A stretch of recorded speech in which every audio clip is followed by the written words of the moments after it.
Marak kembali tawuran, terutama saat Ramadan di waktu sahur. Di Treskrimum Polda Sumsel dan Satuan Reskrim Polrestabes Palembang memastikan patroli digelar rutin untuk peningkatan keamanan. Di Palembang terdapat 43 titik lokasi yang dianggap rawan tawuran seperti di Jalan Torpedo, kawasan Celentang, dan Perumnas. Sebelum dan saat Ramadan ada 50 orang lebih yang disayangkan mayoritas anak di bawah umur telah dilakukan penindakan dan diproses hukum karena kedapatan membawa senjata tajam dan ditengarai melakukan penganiayaan dalam tawuran itu.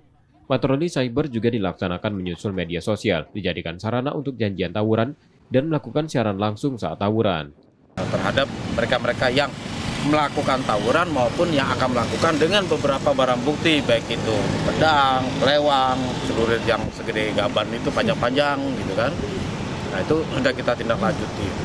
Sudah banyak ya, mungkin sudah sekitar 50-an ke atas.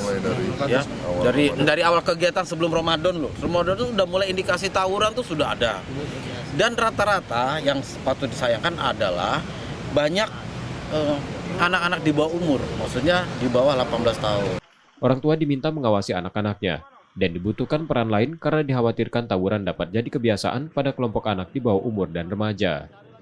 Reski Oktora, Muklas Diferensial, Kompas TV, Palembang, Sumatera Selatan.